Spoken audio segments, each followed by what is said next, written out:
যে মা 2টা বাজে বাড়িতে গেল, যাইয়া দেখতেন দরজাটা খুইলা দাঁড়াইয়া রইছে। যেই বাবা সন্তান বাড়িতে না আসলে রাত্র 10টায় বাস স্ট্যান্ড হারিকেন লইয়া দাঁড়াইয়া থাকতো। একটা বাস যদি স্ট্যান্ডে লাগতো, বাবা দৌড়াইয়া এতের মতো বাসের দরজার কিনায় দাঁড়াইয়া থাকতো। কত মানুষ নামলো, আদুরের সন্তান নামলো না, বাবা কানতে কানতে বাড়িতে যাইয়া পৌঁছছে। এই দরুদি মা বাবা যার কবরে আমার আল্লাহ যদি তাদের জন্য দোয়া করতে শিক্ষা দিতে পারে, বলুন এই কাজগুলি করা আমাদের দরকার আছে কিনা? বাবারা, এটাও তো আমরা করি না, এটাও তো করি না। অথচ মা বাবা কবর থেকে ডাকতেছে, তু তাওয়াঙ্গার গারসুদি আজ মালে মা, তু তাওয়াঙ্গার গারসুদি আজ মালে মা, তু চেরাগা ফেল সুদি আজ হালে মা। বাবারে, আমার সয় সম্পত্তি, আমার বাড়ি, আমার জায়গা, আমার দোকানপাট, আমার মার্কেট পাইয়া তুই আজকে মার্কেটওয়ালা সম্পদওয়ালা হইছস, কিন্তু আমরা যে 2জন কবরে ফেরা রইলাম, আমরার ব্যাপারে তুমি এত গাফেল কেন? আমরার ব্যাপারে কিতাবে পাইছে একটা ঘটনা, একটা বাবার কবরের পাশে দিয়া সন্তান হাইটা যাইতেছে, বাবার জন্য কিছু দোয়া খায়ের করলো না, কিছুই করলো না, শুধু হাইটা যাইতেছে। আর বাবা কিছুক্ষণ যাওয়ার পরে বাবা কবর থেকে ডাকতেছে, ও আদুরের সন্তান, ও নিষ্ঠুর সন্তান। ছেলেটা পিছনে চাইছে, এদিকে আয়, আওয়াজ হইতেছে, তুই কেমনে রে আমার কবরের পাশটা চলে গেলে, আমার লাগে একটু দোয়া করলে না? আজকে তুই যদি কবরও থাকতে, আমি বাবা কি কবরও না কাইন্দা যাইতে পারতাম নি? বলুন, সন্তানের কবরের পাশে মা বাবা গেলে না কাইন্দা পারতো? কিন্তু তুই তো আমার কবরের পাশে দিয়ে গেলে কিছু কইলি না।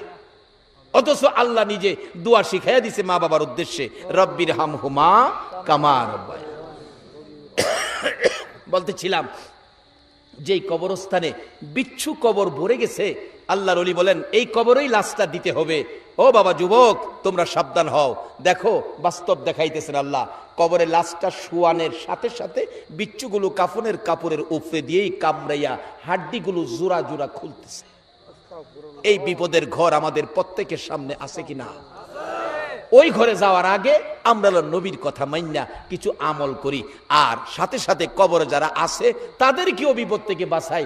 আল্লাহর দেওয়া কৌশলে মা বাবার জন্য দোয়া, আল্লাহ পাক নিজে শিক্ষা দিছে। এই মা বাবার জন্য দোয়া করতে আপনারা রাজি আছেন কিনা? বাবারা, মা বাবার উদ্দেশ্যে কিছু কইরেন, মাঝে মাঝে কিছু করলে কি হয়।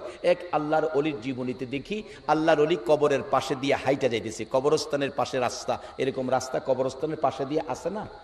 আল্লাহর অলি অন্তরের চক্ষু খোলা, কাশপোয়ালা অলি, হক্কানি অলি, বন্ডা বন্ডি না। অন গেলাম বন্ডা বন্ডিও আছে, বন্ডা বন্ডি না, হক্কানি অলি। আল্লাহর বন্ধু রাস্তা দিয়ে যাচ্ছে, দেখে একটা কবরের ভিতরে অন্তরের চোখে দেখে ভীষণ আযাব। লোকটা গলাকাটা মুরগির মতো চিল্লাইতেছে, ছটফট করতেছে। আল্লাহর ওলি বললেন, বাবা তোমার কি কেউ নাই আলী আওলাদ দুনিয়ায় তোমার জন্য কিছু করবে? লোকটা বলছে, হুজুর আমার কেউ নাই, আমার আগেই সব মারা গেছিল, সকলের পরে আমি মারা গেছি। একটা ছোট্ট বাচ্চা মেয়ে ছিল, মেয়েটা জানি কার বাড়িতে কাজ করে, গরিব মানুষ, কিছুই নাই সয় সম্পদ, বাচ্চা কার বাড়িতে জানি কাজ করে, এই মেয়েটাই শুধু ছিল, আর কেউ নাই। তো বাবা তোমার জন্য কিছু ক্ষয় খরচ করলে, দোয়া খায়ের করলে তো তোমার বিপদটা দূর হইতো। হুজুর কে করবে, আমার তো নাই কেউ, বাচ্চাটা তো এরকম বুঝেই না। আচ্ছা ঠিক আছে, তোমার বাচ্চার কাছে আমি যাই, একটু খোঁজ খবর নেই। আল্লাহর ওলি খবর নিয়ে বাচ্চাটারে বাইর করলেন, একজনের বাড়িতে থাকে। বাচ্চাটা কোথায়? বাচ্চাটা তো পুকুরে গোসল করতে গেছে, বাচ্চা মানুষ তো, গিয়া দেহে পুকুরের পানি বাচ্চাদেরকে নিয়ে খেলতেছে। ডাক দিলেন ইমুকের মেয়েকে, হুজুর আমি। বাবা তোমার বাবার কবরে তো ভীষণ আযাব হইতেছে। আযাবটা তো সবাই অনুভব করে, আযাবটা যে কষ্ট। মেয়েটা কাঁদতেছে পানির দ্বারায়, আল্লাহ আমার বাবার কবর আযাব, আমি কি করব হুজুর, আমি কি করতে পারি? বাবা তোমার বাবার আযাবের মুক্তির জন্য, নাজাতের জন্য কিছু ক্ষয় খরচ করো আল্লাহর রাস্তায়, দোয়া খায়ের হবে। বাবা আমার একটা পয়সাও নাই, 5টা পয়সাও নাই, আমার সম্পদও নাই, আমি আরেকজনের বাড়িতে থাকি, আমি কিভাবে খরচ করব, কই পাবো খরচের পয়সা? তবে আমার বাবার কবরের আযাব আমি যে সইতেও পারতেছি না, হুজুর আমি কি করব? অবশেষে বাচ্চা মেয়েটার ভিতরে আল্লাহ মনে হয় বুদ্ধি বিবেচনা বাড়াই দিছে। ডাকতেছে, হুজুর আপনার চেহারাই কয় আপনি আল্লাহওয়ালা, আল্লাহর বন্ধু হবেন, অলি হবেন, আপনি একটু সামনে আগান, পুকুরের পানির কিনারে আসেন, আমার কিছুই নাই, আমি এই পুকুরের পানি খরচ করে আপনার 2টা পায়ের দুলি সরাইয়া দেই, আপনি দোয়া করেন আল্লাহ যেন আমার বাবার কবরের আযাব সরাইয়া দেয়। এইভাবে মেয়েটা চোখের পানি ছেড়ে ছেড়ে কান্দে আর ডাকে, মাবুদ, মাবুদ রে, আমার বাবার কবরে আযাব আমি কেমনে সইব গো? কিছুই নাই, খরচ করব বাবার জন্য। পুকুরের পানি খরচ করলাম। মেয়েরা সাধারণত মা বাবার জন্য মায়া বেশি। পুকুরের পানি খরচ করে তোমার ওলি, তোমার বন্ধু নাইবে নবী আলেমের পায়ের দুলি সরাইয়া দিলাম। তুমি আমার বাবার কবরের আযাব দয়া যদি হয় সরাইয়া দিও। এই বলে কাজটুকুন করে দিলেন। পয়সা নাই, গরিব মানুষ। আর যদি পয়সা থাকে, পয়সা যদি মা বাবার জন্য রোহের মাগফিরাতের উদ্দেশ্যে খরচ করা হয়, যাদের সই সম্পদ পয়সা আছে, বলুন আমার আল্লাহ তার চেয়ে আরো বেশি কবুল করবে কিনা? অবশেষে দেখা গেল আল্লাহর ওলি এই পায়ের পানি লইয়া আবার ফিরে যাচ্ছে কবরের পাশে দিয়া, যাইয়া দেখে তার বাবা জান্নাতের ফুলের বিছানায় আরামে ঘুমাইতেছে। ডাক দিলেন। আল্লাহর ওলিরা রুহের সাথে কথা বলতে পারে। হ্যাঁ বাবা ওঠো, কি ব্যাপার? কিছুক্ষণ আগে তোমার আযাব ছিল, এখন তুমি জান্নাতের বিছানা। ওই লোক মুস্কি হাসি দিয়ে বলছে, হুজুর আপনি যখন আমার মেয়েটাকে তালাশ করে আমার দুঃখের কথা বলছেন, আর আমার মেয়েটা আমার কবরের আযাব সরানোর জন্য আপনার পায়ের দুলি পানি খরচ করে সরাইছে, এর বরকতে আল্লাহ আমার কবরের আযাব পরিষ্কার করে দিয়েছে। এই কবরে আমাদের অনেকের ময় মুরব্বী, বাপ চাচা বাপ দাদা আছে কিনা বলেন? অনেকের বংশধর কবরে চলে গেছে, আর আমরা দুনিয়াতে আছি। আমরা দুনিয়ার থেকে রাসূলের কথা মাইনা আমরা পরিষ্কার হব। যারা কবরে গেছে তাদের জন্য আমরা দোয়া করব। দোয়া কার জন্য কি দোয়া করবেন এই সবকিছু শিখাইছে আল্লাহ, কিন্তু এখন তো আমরা এগুলি করতে রাজি না। কবরের চিন্তা করতেও রাজি না। কবরে যে মা বাবা হইরা রয়েছে তাদের খবর নিতেও রাজি না। অথচ মা বাবা রুহানি ভাবে ধিক্কার দিতেছে। এই মা বাবার রুহানির ধিক্কার গুলো আইসা সন্তানের উপর বিপদ হয়। কি ধিক্কার দিতেছে? পুত্রে তুমি যখন ঢাকা পড়তা, 1 মাস পরে বাড়িতে আইতা, 1 মাসের পরে যদি 2টা দিন বেশি হইতো, আমি মা 2টা দিন ওই রাত্রে ঘুমাইছি না। আমার ছেলে কেন আইলো না? 3 দিনের দিন তোর বাপেরও শান্তি দিছি না। 2-4টে ভিডা বানাইয়া তোর বাপেরে ঢাকা ফাটাই দিছি, তোর খবর লইতো। ঢাকা ফাটাইয়া তোর খবর আনছি না হয় আমি মা 3 রাত চোখের পানি বালিশ বিচ্ছে, আমার ঘুম হইছে না। কিন্তু আমরা যে বছরের পর বছর কবর পেরা রইলাম, আমরার খবরটা তো তুই একদিন দিলে না। এ মা বাবার খবর নেওয়া দরকার আছে নিও। কোন মা? আজকে তো সে মারে আমরা চিনি না। বাবারা একটা বাস্তব ঘটনা বলি, এটা কোরআন হাদিস না। আবার সহালুইটা আমার বিরুদ্ধে আন্দোলন করেন না। মৌলবী কইতে কই গেল, এটা কোরআন হাদিসও আছে, এমন কই না আছে আমি জানি, তবে কই না আমি আগে ফাইসালা গেলে লইছি, কোরআন হাদিস না। আপনারা হাজার হাজার মানুষ সাক্ষী, আমি আগে ফাইসালা গেলে লইছি। এরপরে যেটা কইব মনে করবেন হেলা বেজাল। এটা বাস্তবতার থেকে বলছি, কোরআন হাদিস না।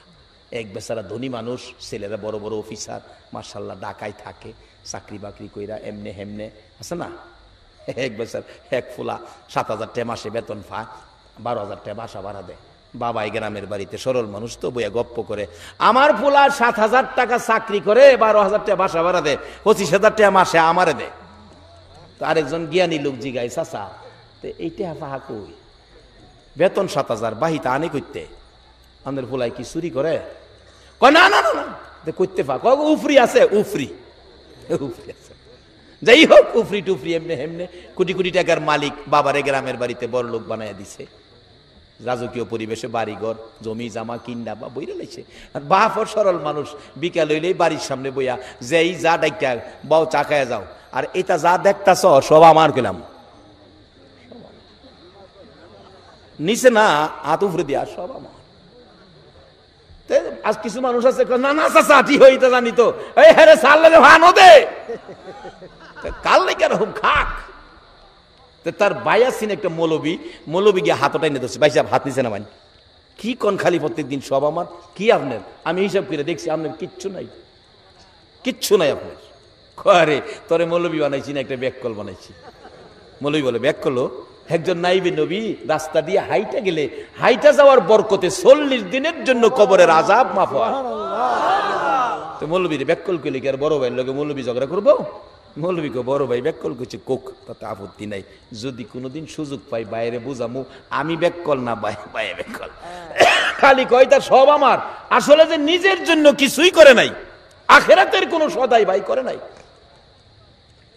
গত 2-4 বছর আগে এক ঘটনা ঘটছেন, পুরান ফানিতে যারা এই বৈশাখে ধান লাগাইছে, বুড়ো ধান, এটা ধান বাইরিছে ঠিক, ভিতরে সাইল নাই। তা আপনারা দেশ হইতেন কি কই? সিডা, আমরা এলাকাত কই সুসা। সুসা আর সিডা জিনিস একটাই আর কি, শব্দ দুইটা। সিডা ধান ভিতরে সাইল নাই, মৌলবী এইবারই সুযোগ। ভাইজান আপনার তো সব খবর পাইছেন, একটা ধানের ভিতরে সাইল নাই, সব সিডা। কহ হুনতাছি তো, তোমারে খুঁজতাছি, তুমি মৌলবী গেলেনি, কিছু রহমত হয়। আমার মৌলবী রহমত হইছে, আগে ব্যাককল আছে। আসলে মৌলবী রহমত।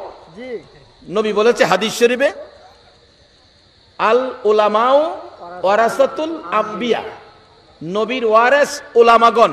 নবী যদি রাহমাতাল লিল আলামিন হয়, তাহলে এ নবীর ওয়ারিস হইলে কিছু বাকি উলামাদের কাছে আছে না? তবে উলামাদেরও উচিত এগুলি নিয়ে সাবধানে থাকা, সাবধানে থাকতে হবে। এই রহমতটাকে যাতে নিজের কাছে রাখা যায়, এইভাবে চলতে হবে। আল্লাহ তৌফিক দেখ, সকলে বলুন আমিন। যাই হোক, লম্বা ঘটনা, অনেক সময় যাইতেছে গা, আমি সংক্ষেপ করে আনছি। এবার এই বেচারা ডাকতেছে, ভাইজান একটু দেখে আইতাম জমি জামাগুলো। হ তোমার লয়ে যামু। খেতের আইলে গিয়া দেহে টিপ দিয়া ভিতরে চাল নাই, সব সিডা, সব সিডা। ডাকতেছে, ভাইজান জমি আছে, গাছ আছে, কিন্তু নাই ভিতরে কিচ্ছু। হ এটা বুঝা খরচ করলাম, কিছুই তো পাইলাম না। ভাইজান তাহলে বোঝা গেল থুইয়াও নাই। হ আচ্ছা ভাইজান, আমি একটা কথা কই, মানবেন? আমি তো ব্যাককল মৌলবী। কি? আপনি খেতের আইলো একটু শুয়ে যাইবেন, আমি সাদা একটা চাদর আইনা আপনার এক ঢাইকা কাছে বইয়া কান্দুম, আমার বাইরের সাপে কেটে মাইরা লিখছে, কিন্তু আমি ডাক না দেওয়া পর্যন্ত আপনি উঠতারতেন না। কি হইব কইটা পরে বুঝবেন। কই যা তুই ছোট ভাই কইছস। সাদা চাদর ঘুরে একটা দাগ দিছে, দাগ দিয়া কান্তাছে, আমার বাইরে সাপে কাটছে। মৌলবী এত বড়, মৌলবী কান্তাছে, মানুষ কি না গিয়া পারেও? চারদিক মেয়ে পুরুষ কেরাও দেলাইছে, কোন কি হয়েছে? সাপে কাটছে। দাগের ভিতরে যাইেন না, ভিতরে গেলেই বিষ আপনার শরীরে ঢুকবো। অনার কেউ দাগের ভিতরে, দাগের ভিতরে গেলে তো দেখবো লড়ে সরে না, মরলে ঠান্ডা হয়ে থাকতো, এটা তো শ্বাস যে ভালো আইসো। অবশেষে মানুষ আইসা হগলে আফসোস করা, লোকটা এত সম্পত্তির মালিক ছিল, আজকা খেতের আইলো হইরা লইলো, আর কবরে যে যাইবো কি হাত কি বইরা না খালি খালি হাতে কবরও যাইব। হগলই খালি এই কথাটা কয়। আচ্ছা যে যাওই কয়, এই ভদ্রলোক সব শুনেনি করে। মৌলবী তো আমার হুয়াইছে এইটার লেগে নে, কিন্তু মৌলবী তো কইছে আমি ডাক না দিলে উঠতারতেন না। ফুলাভান তো খবর ভাইয়া গাড়ি লইয়া ডাইরেক্ট খেতে রাইলো, দৌড়াইয়া গেছে। চাচা আমার বাবারে সাপে কাটলো, আপনি কইয়াছিলেন? বাবারে আমি তো কাছে আসিলাম, সাপে তো কে চাচা কে বাবা এইটা চিনে না, যারে সুযোগ পা হেরেই মারে। আমি দৌড়াইছি বাজান, সাপেরে দৌড়াইছি। আমার বাপেরে মাইরা লাইছে আর আপনি সাপেরে দৌড়াইছেন। আরেক মুরব্বী কয়, মৌলবী সাপে কাটছে? জি। সাপে কাটা রুগী তো বাবা সহজে মরে না, যদি কবিরাজ দিয়া উজা দিয়া 20টা জাইরা নামাইতারেন তাহলে হয়তো রুগীটা ভালো হয়ে যাবে। মৌলবী মনে মনে কয়, সাপে কাটলে না উজায় নামাইতো, তো কথা আমি নিয়ে আসি। হ্যাঁ দৌড়ায় গেছে কবিরাজের বাড়ি, কবিরাজ সাপ মরে নাই, বাই খালি কর সব আমার। কবরের চিন্তা বায়ের নাই, আখেরাতের কোনো সদাই বায়ের হইছে না, খালি বলে সব আমার। আপনি একটু কাজ করবেন, 2-3টা ফু দিয়া কইবেন এই বিষ নামান যাইতো না, একটা সিস্টেম করবেন ভাই, যে সব আমার এটা বুঝাইবার লাগিয়া কি এইভাবে এইভাবে এইভাবে কইবেন। আচ্ছা ঠিক আছে। মৌলবী ফরাই আনছে, এইভাবে করতো। মৌলবী বলে ব্যাককল, দেখেন না কি ফয়েন যে আইছে। কবিরাজে 2-3 হুদিয়া কয় সর্বনাশ, এই বিষ নামান যাইতো না। ছেলেরা ধরছে, চাচা এত বড় কবিরাজ, নামি দামি কবিরাজ, আপনি বিষ নামাইতে পারবেন না? বাবারে এটা মারাত্মক সাপের কামড়, তবে একটা সিস্টেম আছে, ওই যে মৌলবী ফরাই আনছে, এই সিস্টেমে হয়তো একটা কিছু করা যাইতে পারে। সিস্টেমটা কি? তোমাদের মধ্যে বড় ছেলেকে, বড় ছেলে চাচা, বড় ছেলে আমি খুব বড় অফিসার, বড় ছেলের মধ্যে আমি বড় অফিসার, তা তুমি তোমার বাবার পায়ের কাছে একটু খাড়াইতে হবে। কি করবেন? আমি মাথার থেকে বিষ যাইরা যারার চাপে বিষ পায়ে দা বাইরিব, তোমার শরীরও বিষ ঢুকে দেব, তুমি মরে যাইবা, বাবা ভালো যাব। বড় ছেলে কই চাচা এটা একটা যুক্তির কথা কইলেন, রাহান যাইলেন না রাহান। আমি এত বড় অফিসার, এত দায়িত্ব আমার, বাবা সাপে কাটছে, আমি মরতাম বিষ লইয়া, বাবাই বাঁচত, এটা কথা কইলেন? এটা কি সম্ভব? পৃথিবীতে এমন কোন ঘটনা শুনছেন? আচ্ছা, ছেলে কি কইতাছে বাবা শুনতাছে নিও, অথচ এই ফুলার লেখাপড়ার খরচ চালাইতো বাবা। কতদিন ফজরের নামাজ নাচ ফইরাও গাউসিয়া মার্কেটে গেছে গা, ফুলা কিন্তু আমাদের পক্ষে নাই। মেজু ছেলে, জি আপনি আয়েন, কয়টা কথা কইলেন, আমি মাপ চাই। ছোটলা কি আপনি কান্তাছে খুব, কই আমি দুনিয়াতেছি কয়দিন এসে আমার ওখানে হ্যান নিবেন। মেয়েরা যে কানতেছে, ডাকতেছে মা তুমি আসো, ওনার কান দেওয়া না, কথাও কয় না। এতে কি বোঝা গেল? আইতে রাজি রাজি না। বিবি সাপ তো বাইঙ্গা হইরা যা, দুইজনে ধইরা রাখতে না। কবিরাজ কয় আপনি, জি আমি ওনার ওয়েফ। তাইলে আপনি এভাবে কি করবো, সাপ জায়গা আমিও মরে যাবো, ওতে আপনি মরলে ভাইয়ের কাছে কারণ 20টা জায়গা আপনারে দেই, আপনি মরেন, সাহেব ভালোই যাবো গা। কবিরাজ সাপ উল্টা ফাল্টা কথা কইেন না, সাপের হায়াত নাই, সাপে কাটছে, নাইলে মৌলবীরে দেখছেন না সাপে, দোষ দিলে তো খালি মৌলবীরা দেখছেন, মৌলবীরে সাপে দেখছেন না, সাপ রেখে সাপে কাটলো, হায়াত নাই, আল্লাহ নিচে গা সাপে কাটছে। সাপ করতে আইসি না, আজরাই লইয়া যুক্তি টুক্তি দিতেছে, মারি দিলাম, দোয়া খায়ের করবো না অবশেষে। আচ্ছা, এই বদলোক সব শুনছে নি, কে কি কইছে শুনছে, আর কইতাছে মনে মনে, আরে মৌলবী তো এর লেগে না আমার হুয়াইছে। কবিরাজ জিজ্ঞেস করেন, ও মৌলবী সাহেব, এই লোকটা জীবনে কি করলো? নিজের জন্য কিছুই করলো না, কেউ তো তার আপন পাইলাম না, আরো কেউ তার আপন আছে কিনা দেখি, চেষ্টা করে তার পক্ষে দাঁড় করাইতে পারি কিনা, কেউ আছে কিনা। মৌলবী সাহেব চোখের পানি ছেড়ে ছেড়ে ডাকতেছে, রে কবিরাজ আছে রে, আর একজন মানুষ আছে রে, ইনি হলেন আমাদের গর্ভধারিণী মা। আল্লাহু আকবার, মা ছাড়া আর কেহ নাই, মাকে নিয়ে আসেন। আসতে পারবে না, অসুস্থ বুড়া মানুষ, দুর্বল হয়ে বিছানায় পড়ে গেছে। দুইজন নিজস্ব লোক নিয়ে যান, দৌড়ে দৌড়ে নিয়ে আসেন। দৌড়ে দৌড়ে নিয়ে আসতে শুরু করলে মা আনবে, এই অপেক্ষায় কবিরাজ যাইয়া দেখে দুইজন লোক লইয়া মা বড় সন্তানের মৃত্যুর খবর পাইয়া গলা কাটা মুরগির মতো গো মা বিছানায় লাফাইয়া লাফাইয়া কান্দে আর ডাকতে থাকে, মউত তুমি কি আমারে দেখলা না, আমার সন্তানের নিয়ে গেলা। এমন দরদ বলুন মার সন্তানের জন্য আছে কিনা? কিন্তু এই মা যে কবরস্থানে ঘুমাইয়া রইল, বৎসরের পর বৎসর গেল, একদিন তো কেহ মার খবর নিলেন না।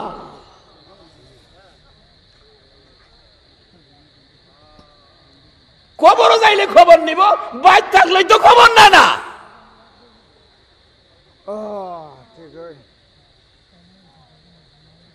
বাবা সব দাবি আদায় হবে, কিছু কাজ আছে করেন। নবীজি বলছে এই কাজগুলি করেন। যাই হোক, এবার সংক্ষেপ করে আনছি। দেখা গেল মার কাছে যায়, দেখে মা লাফায়া লাফায়া কাঁদতেছে। মা গো, মা মৌলবী ডাহে, তোমার ছেলে ভালো হবে তো, তোমার যাইতে হইব। মা, বাবা আমি গেলে ভালো হইব, আমি কেমনে যাবো, আমি তো যাইতে পারি না। দুইজনে দৌড়ে দৌড়ে নিয়ে রওনা হয়েছে। কাছাকাছি গেলে দূর থেকে হাত বাড়ায় ডাক মারছে, কবিরাজ রে, বাবা যাইস না, আমি মা আইতাছি। কে আইতাছে? কে? আল্লাহু আকবার। কবিরাজ যাইস না, আমি মা আইতাছি। বাড়ির দিকে লক্ষ্য করে দেখো না গো, এই মা জানি কার দুনিয়ায় নাই। যে মা সন্তান 2টা বাজে বাড়িতে গিয়াও দেখছি দরজাটা খুইলা দাঁড়াইয়া থাকতো। বাড়ির দিকে তাকাইয়া দেখো, এই দরজা কার জানি চিরতরে বন্ধ হইয়া রইছে। আমি মা আইতাছি, আপনি মা লাগেন? হ বাবা, আপনি ছেলে ভালো হবে। কবিরাজ কইতেছে শর্ত হলো আপনি মা পায়ের কাছে একটু দাঁড়াবেন, আমি বিষ যাইরা পায়ে দিয়া বাইর করবো, এই বিষ আপনার উপরে ডুববে, আপনি পরে মরে যাবেন, আপনার ছেলেটা ভালো হবে। কিন্তু আগে তো কেউ রাজি না। এবার আপনাদের কাছে ফাইসালা চাই, সত্য কথাটা বলবেন, কেউ তো রাজি ছিল না, এখন যার কাছে চাইছে যিনি হলেন মা, এই ব্যক্তিটা রাজি আছে কিনা? আসতে কইলেন যে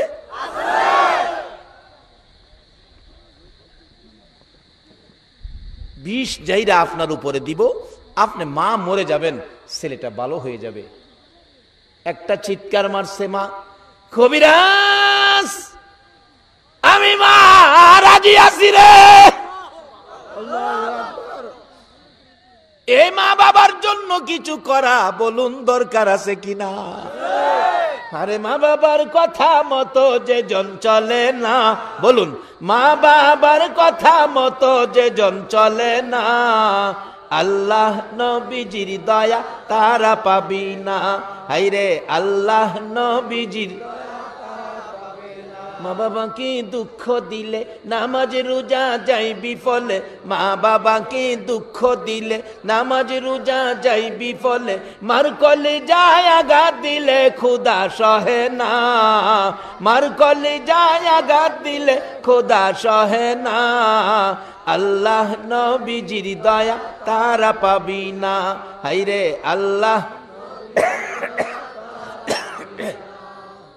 তোফা জলে ডাইকা বলে মা বাবার দোয়া পেলে, তোফা জলে ডাইকা বলে মা বাবার দোয়া পেলে, দুঃখ কষ্ট যাবে চলে কিছুই রবে না, দুঃখ কষ্ট যাবে চলে কিছুই রবে না, আল্লাহ নবীজির দয়া তারা পাবি না। হাইরে আল্লাহ মা চিৎকার মেরে বললেন, আরে কবিরাজ আমি মা রাজি আছি। বাবা আমার একটা শর্ত। কি শর্ত? আমি মা অসুস্থ বুড়া মানুষ, দাঁড়ায়া থাকতে পারি না রে বাবা, বল। আমি বসলে হবে নি, বসলে হবে নি। কবিরাজ বলেন মা গো বসলেও চলবে, রাজি থাকলেই চলবে, কেউ তো রাজি না, আপনি দি রাজি হলেন কারণ কি? মা ছেলের পায়ের উপর হাত লাগাইয়া ডাকে, কবিরাজ রে আমি হাতে ধরলাম তাড়াতাড়ি যেন বিষ আমার কলিজায় আইসা যাইবে। কবিরাজ ছেলের ব্যথা মা জানে রে, দুনিয়ার কেউ জানে না। ছেলে পেটে লইয়া কত কষ্ট করেছে মা, মা জানে আর জানে আমার আল্লাহ। কবিরাজ রে আমার এই সন্তান যেদিন প্রথম সন্তান হিসাবে পেটে ছিল কত কষ্ট করছি রে, কারো কাছে কই নাই। কোনোদিন রাত্রে ঘুমাইতে গেছি, পেটের ভিতর নড়াচড়ি করছে, কলিজায় লাথি লাগছে, ঘুম থেকে উঠে গেছি, আবার লাথি লাগছে বসে গেছি, আবার লাথি লাগছে দাঁড়াইয়া গেছি। দাঁড়াইয়া থাকলে ভালো লাগে, দাঁড়াইয়া থাকতে থাকতে জীবনে কত রাত ফজরের আজান পড়ছে রে কবিরাজ। এই সন্তান পেটে লইয়া জীবনে কত রাত না ঘুমাইয়া কাটাইছি। আজকে আমার বাবার মৃত্যু হবে, আমি মা বেঁচে থাকবো না, না এটা হতে পারে না। বাবা যেদিন দুনিয়াতে আসবি প্রসব ব্যথায় আমি পাগল পাগল হয়ে গিয়েছিলাম। একদিনের ব্যথা কারো কাছে কই নাই, দ্বিতীয় দিনের ব্যথা জিব্বা কামড়াইয়া সহ্য করেছি, তৃতীয় দিনের ব্যথা রে গলা কাটা মুরগির মতো লাফাইছি, একবার মাটিতে পড়ে গেছি, আবার বিছানায় শুয়ে গেছি, মাথায় থাপড়াইছি, বুকে থাপড়াইছি, ব্যথা অসহ্য হইয়া মহিলারা ঘরে দরজা বন্ধ করে দিয়ে আমাকে চুপ করে বসে থাকতে বলছে। আমি ডেকে ডেকে বলছি, মহিলারা গো আমি কেমনে চুপ করে থাকবো গো? ও মহিলারা সন্তান প্রসবের এত ব্যথা গো আমি আগে জানি না, আমার একটা দাও হাতে দাও, গলাটা কাইটা আমি মৃত্যুবরণ করি। মহিলারা দেখছি দাও জাতীয় সবগুলো জিনিস ঘরের বাহিরে ফেলে দিছে। আবার হাত বাড়ায় বলছি 2 টাকার বিষ কিনা দাও, ব্যথা আমার সহ্য হয় না, বিষ খাইয়া মৃত্যুবরণ করি। মহিলারা বলছে মা গো পাগলামি করিস না গো মা, তোর মাথায় আমরা পানি দিতেছি, পাগলামি করিস না, সন্তানের মা হইতে এই কষ্ট আমরাও করছি গো মা। আল্লাহর ডাক রে, আল্লাহ নি দুইটা দুই জায়গায় করে দেয়। ওই মা প্রসব ব্যথার যন্ত্রণায় যখন আল্লাহ গো কইয়া ডাক মারে, আমার আল্লাহ ঘোষণা করে দিয়ে রাখছে ফেরেশতারা রে প্রসব ব্যথার যন্ত্রণায় যে মা আল্লাহ গো কইয়া ডাক দিবে গো, এক একটা ডাকের বিনিময় এক একটা কবুল হজের নেকি আমি আল্লাহ দান করে দিব। তোমার আমার মায়ের প্রসব ব্যথার কষ্টে যদি আমার আল্লাহ কবুল হজের নেকি দিতে পারে, সন্তানের উপর যেই দায়িত্ব আদায় করা বলুন দরকার আছে কিনা? যাই হোক, লম্বা করে হয়ে গেছে। এবার ডাকতেছে কবিরাজ। মা কেউ মানলো না, আপনি মানলেন। বাবা আমি কষ্ট করছি, আমি জানি সন্তানের কি ব্যথা, কাজে একটা কাজ করো, সব ব্যথা আমার কলিজায় দাও, আমি মা মরে যাব, আমার বাবারে ভালো করে দাও। আচ্ছা, এই ভদ্রলোক সব শুনছিনি। এবার মৌলভী সাহেব ডাহে, ভাই একটু উঠেন, কিন্তু ভাই তো উঠে না। যেই তো মাথার রুমালটা সরাইছে, মা একটা চিৎকার মারছে, বাবা বাবা গো তুমি বেঁচে আছো। এই মা যে কবরে, কি করলেন মার জন্য? মা তুমি বেঁচে আছো? হ বাবা বেঁচে আছি। বড় ভাই উঠেন, দেখে কানতে কানতে চোখের পানিতে মাটি ভিজতেছে। মৌলভীজিকে ভাইজান অহন কান্দেন কেড়ে, এবার কন, অতদিন তো কইতেন সব আমার, এবার কন আপনার কি আছে? বাইরে আমার কিচ্ছু নাই, আমার কিচ্ছু নাই। এটান্ডে ক আমার চোখের সামনেতে যাইতো। কিছু আপন থাকলে একমাত্র আমার মা ওই আছে, আর কেউ আপন নাই, মাই আমার আপন। তখন কান্দেন কেড়ে, উঠেন ভাই, উঠতে কি করবো, কই যাবো? একদিন তো না আমারে মাটিতে শুয়াইবি, এই কবরস্থানেই তো শুয়াইবি। অহন কান্দেন, তো দিন তো কাঁদছেন না, অহন কি লেগে কান্দেন? বড় ভাই ডাকে, গুনার বোঝা মাথায় লইয়া কাঁদতেছি, বলুন না, গুনার বোঝা মাথায় লইয়া কাঁদতে, মাফ করে দাও মাবুদ আল্লাহ এলাহি, হায়রে মাফ করে দাও মাবুদ আল্লাহ। আল্লাহ কয়, বান্দা মাফের আশাই আমারে চোখের পানি ছাইরা ডাক দিছস, আমি আল্লাহ তোরে মাফ করে দিলাম। যাই হোক, এই সুযোগ আমাদের জন্য আছে, আমরা মাপ নিতে পারবো, দুই দাবি আদায় করতে পারবো এই মজলিসে। আর যে নির্দেশ কোরআন শরীফে, কবরে যারা আছে, কবরস্থান এটাকে হেফাজত করতে হবে। কবরস্থানের হেফাজত করা বিধিবিধানে আছে। সেটা কিরকম বিধিবিধান? একটা বাউন্ডারি কবরস্থানের করবেন, ওই কবরের উপরে গম্বুজ কইরা লক্ষ লক্ষ টাকা খরচ করবেন, এইটা না। এই হাতে তুমি কি দিবা গো, কি দিয়ে তুমি আল্লাহর ইজ্জত রক্ষা করবা গো আল্লাহ? তুমি যদি খালি ফিরাইয়া দাও, বলো তোমার রহমান রহিম নামের ইজ্জত থাকবে নি? আল্লাহ ফিরাইও না, ঘুরাইও না। একটা দাবি করি গো আল্লাহ, জানি দুনিয়ায় থাকবো না, তারপরেও শয়তানের দুকাই পড়ে, দুনিয়ার মায়াই পড়ে বহু গুনাহ করে ফেলেছি। আজকের মাহফিলে আর কিছু দাও বা না দাও, আমাদের জীবনের গুনাহগুলো ক্ষমা করে দাও। মাবুদ রে ক্ষমা করে দাও গো জীবনের গুনাহ। ক্ষমা যদি না করো, কবে জানি মৌতের চিঠি দিয়ে আজরাইল পাঠাইয়া দাও। কবে জানি চারজনে দৌড়ে উঠানের কিনারে পর্দা টানাইয়া নাকে কানে তুলা লাগাইয়া জীবনের শেষ গোসল করাবে রে আল্লাহ। সন্তানগুলো এতিম হইয়া উঠানের কিনারে কাঁদবে গো বাবা বাবা বলে। বড় মেয়েটা শ্বশুর বাড়ির থেকে পাগল বেশে আওলা কেসে দৌড়ায় আইসা বাবার বিছানায় পড়ে ডাক দিবে, বাবা এই বিছানা খালি করে কই যাইবা গো বাবা? ওই দিন আসার আগে আজকের মাহফিলে আমরা যারা হাত বাড়াইছি, আমাকে সহ সকলের জীবনের গুনাহগুলো ক্ষমা করে দাও আল্লাহ গো। আরেকটা দরখাস্ত করি, তুমি রাগ হইও না গো আল্লাহ। আমি জানি না হাজার হাজার মানুষের মধ্যে কত মানুষ চলে গেল, এই মানুষগুলো এখনো দোয়ার জন্য বসে আছে। কি জানি মনে ব্যথা, কি জানি মনে দুঃখ, কার জানি মনে ব্যথা। হুজুর দোয়া না করে যাব না গো, আমরার মা নাই গো, আমরার মা নাই।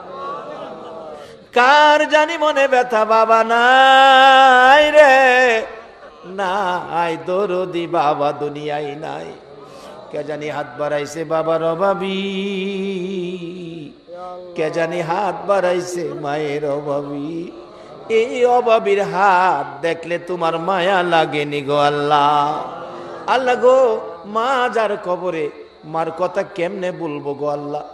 যেই মা সন্তান কোথাও গেলে পিছে পিছে মা রাস্তা পর্যন্ত যাইতো।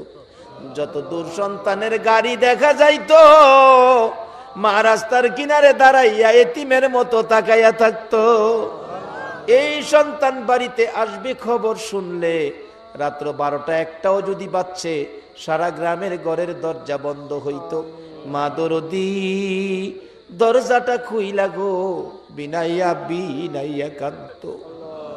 একটা গাছের পাতা যদি পড়ছে, একটু আওয়াজ যদি মায়ের কানে লাগছে, মা 2 কদম সামনে গিয়ে চিৎকার মারছে, বাবা আইছো, আমি তোমার মা দাঁড়াইয়া রইছি। এই দরজা কার জানি চিরতরে বন্ধ হইয়া গেছে গো আল্লাহ। আমার মতো মায়ের অভাবী কে জানি হাত বাড়াইছে রে আল্লাহ।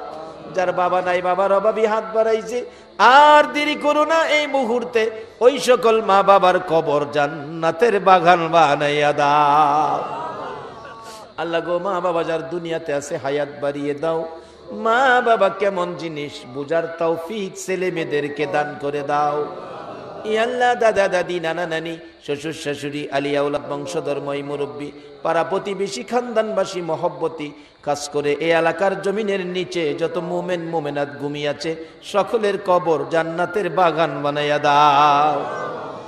মাবুদ, এই পর্যন্ত যারা মাহফিলে কষ্ট করে বসে আছে, আমাদের মধ্যে যারা অভাবী অভাব দূর করে দাও। যারা বিমারি, আমি সহ সকল বিমারিকে শেফা করে দাও। শেফা করে নেক হায়াত বাড়াইয়া দাও। আল্লাহ গো, যারা ব্যবসা করে ব্যবসায় বরকত দাও। যারা চাকরি করে পদোন্নতি দান করে দাও। যারা গৃহস্থী করে জমির ফসলে বরকত দাও। আল্লাহ খাস করে যারা নামাজি, নামাজ কবুল করে লও। যারা নামাজ পড়ে না, নামাজের বুঝ দান করে দাও। মাবুদ, অনেকের ছেলেরা বাইরে বিদেশ থাকে, সকল বিদেশিদেরকে হেফাজতে রাখো গো আল্লাহ। যারা বিদেশ যাবে মনের আশা পুরা করে দাও গো আল্লাহ। যারা লেখাপড়া করে লেখাপড়ায় বরকত দাও গো আল্লাহ। যারা পরীক্ষা দিয়েছে দিবে, কামিয়াবি দান করে দাও গো আল্লাহ। মা বোনদেরকে রাবিয়া বস্তির মতো বানাইয়া দাও। কাল কিয়ামতে খাতুনে জান্নাত ফাতেমাতুজ জাহরার সাথে হাসর নসিব করে দিও গো আল্লাহ। মাবুদ, মাবুদ রে, এই মাহফিলের আয়োজন যারা করেছে, জীবনের প্রথম বার্ষিকী এই বৈশাখে দুঃসাহসিক কাজ করেছে গো আল্লাহ। তাদেরকে বুঝি পছন্দ করেছো, মাহফিলের পরিবেশ দিয়েছো গো আল্লাহ। তাদের বংশধর্ময় মুরব্বী যারা কবরে গো, কবরস্থানের জন্য মাহফিল আয়োজন করেছে, এই কবরস্থানের পক্ষেও যারা দান খয়রাত করেছে, তাদের বংশধর যারা কবরে, সবাইকে তুমি মাফ করে দাও। আজকের মাহফিল কমিটি তোমার কুদরতি হাতে দিয়ে গেলাম। এই মাহফিল কমিটিকে তুমি কবুল আর মঞ্জুর করে নাও গো আল্লাহ। এই প্রথম বার্ষিকী এই মাহফিল তোমার মায়ার হাতে দিয়ে গেলাম। কিয়ামত পর্যন্ত এই মাহফিলটা তুমি কায়েম রাখো গো আল্লাহ। এই মাহফিলে যারা আসছে আসবে, সাহায্য সহযোগিতা করেছে করবে, সকলকে তুমি দয়ার নবীরে একদিন ঘুমের ঘরে স্বপ্নে দেখাইয়া দাও। আর কিছু দাও বা না দাও, তোমার নবীর একদিন ঘুমের ঘরে স্বপ্নে দেখাইয়া দাও। নবীজিকে স্বপ্নে দেখাইয়া আমাদের কলিজা ঠান্ডা করে দাও। আল্লাহ, এই মাহফিলে যা আলোচনা হয়েছে আমাকে সহ সকলকে আমল করার তৌফিক দাও। আল্লাহ, মাহফিল শেষে যারা যেখানে যাবে সহি সালামতে পৌঁছাইয়া দাও। যতগুলো দরখাস্ত করলাম এই মাহফিলের উসিলাই, দুরুদের উসিলাই, জিকিরের উসিলাই, সবগুলো তুমি কবুল আর মঞ্জুর করে নাও। সাল্লাল্লাহু তাআলা আলা খায়রি খালকিহি মুহাম্মাদি ওয়া আলা আলিহি ওয়া আসহাবিহি আজমাইন বিহাক্কি লা ইলাহা ইল্লাল্লাহু মুহাম্মাদুর রাসূল সাল্লাল্লাহু আলাইহি ওয়াসাল্লাম। আসসালামু আলাইকুম ওয়া রাহমাতুল্লাহ।